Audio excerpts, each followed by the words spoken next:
il ne faut pas attendre d'avoir des problèmes avant de se retirer. Non, il faut toujours en contact avec l'Éternel.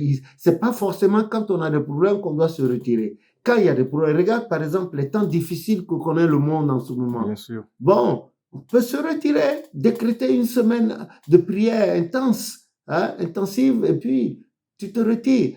Si tu n'es pas en congé, tu ne bénéficies pas d'heures de RTT, eh bien, tu vas au travail, tu t'occupes de ton travail, il n'y a pas d'écart de langage, tu t'efforces de ne pas avoir des chocs d'idées dans la pensée, tu rentres chez toi tranquillement le soir, terminé. Tu deviens avare en tout, et d'ailleurs, c'est ce qui est conseillé. Donc, il y en a qui vont en forêt. Ça, c'est à leur risque et péril, parce qu'aller en forêt, il y a les animaux là-bas, on ne va pas en retraite spirituelle en ayant une carabine à côté ou bien une arbalète. Voyez-vous, il y a les animaux, il y a les reptiles, tout ça. Et puis, il y a la pluie. Bon, c'est vrai, on peut recevoir la pluie, mais à un certain âge, quand vous allez à la forêt, vous faites frapper correctement et copieusement par une pluie, des averses brutales, ben vous tombez malade. Le Seigneur n'a jamais dit ça. Il ne l'a jamais dit. C'est vrai, on peut se retirer comme le Christ. Jésus, que son nom soit béni, aussi se retirait, comme des grands serviteurs se retiraient. Il y en a qui allaient dans les montagnes comme des ermites, des prêtres ermites pour voilà, pour être plus libre, pour ne pas penser aux choses. Et ça, c'est pas mal, mais seulement, et quand il y a des risques là-dedans, il ne faut pas prendre quand on a un certain âge. Bien sûr. Voilà. Ok. Et puis, une femme seule ne peut pas aller Non. en retraite. On voit tout ce qui se passe maintenant. Voilà. C'est ce que je peux dire. C'est pas mal de se retirer et on n'a pas besoin forcément de s'absenter de ses choix, de chez soi. Mais quand vous en avez la possibilité et les moyens, vous pouvez le faire. Mais il ne faut pas minimiser les risques.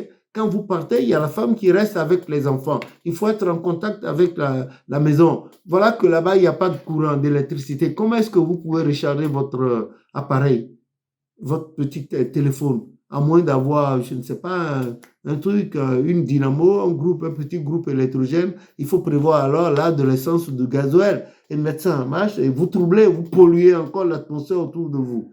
Voilà, c'est bon, c'est d'ailleurs conseillé, c'est beaucoup conseillé. On peut être chez soi et se rétracter. On peut être chez soi, on peut être en ville. C'est à vous, tout dépend du cœur. Comment vous concevez. Si vous retractez, vous retirez physiquement et que votre cœur est sur le Moulin Rouge ou bien dans une boîte de nuit, tout ça, vous faites des fantasmes, c'est fini, il n'y a plus de retraite là. Une chose est certaine, c'est bon de se retirer. Il y en a qui vont sur les paroisses. Ils vont sur les paroisses, ils prennent peut-être 7 jours de RTT ou de repos et puis ils sont sur la paroisse. Ils prient jour et nuit, ils jeûnent, personne ne sait qu'ils jeûnent. Voilà, ils coupent le soir. Et il ne faut pas jeûner pour demander la force, non, il faut jeûner pour meurtrir la chair et pour dire à l'Éternel, pardonne-moi. Tout ce que les Saintes Écritures disent, avant que vous ne vous soyez agenouillés pour demander, le Seigneur savait déjà de quoi vous êtes. Donc, vous n'allez pas jeûner, ce n'est pas à travers le jeûne qu'on a forcément la force, ou bien la vision, la prophétie. On peut demander, même sans jeûne, à travers tout dépend de la disponibilité de comment vous disposez de votre cœur par rapport à votre Dieu pour demander, et il vous sera donné. Il n'y a rien à faire. Voilà.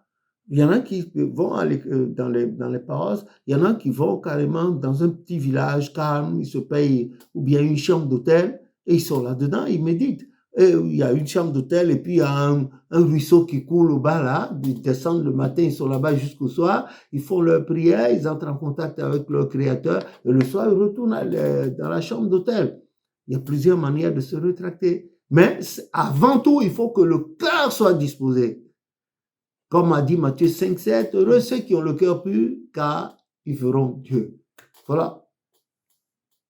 Il faut que vous soyez un homme de paix, comme a dit Matthieu 5, 9, heureux ceux qui procurent la paix, car ils seront appelés fils de Dieu. Maintenant, si vous partez en retraite, et puis c'est zéro, vous partez avec le cœur surchargé, vous revenez avec le cœur surchargé. À quoi vous aura-t-il servi d'avoir abandonné votre maison, votre famille pendant tout ce temps-là?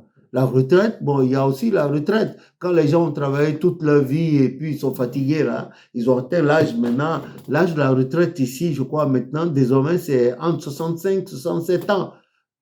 entre 65 67 ans, et c'est fini, vous cessez d'aller dans la vie professionnelle, vous êtes à la maison, vous levez le matin, vous mangez, puis c'est en ce moment que le corps devient engourdi, on a la langueur, tout ça. Mais si vous savez bien planifier, vous marchez, vous pouvez marcher 2 fois par jour le matin, quand vous levez après votre prière, contact, lecture et méditation, allez, vous choisissez un chemin de campagne, vous faites peut-être 3 kilomètres à l'aller, 3 au retour, vous rentrez chez vous et le reste du temps, ben moi, les gens regardent la télé, et, ou bien ils sont constamment sur Internet, ils font les... Moi, je ne... La télé, non, non, non, je ne suis pas pour, mais je ne suis pas contre. Hein.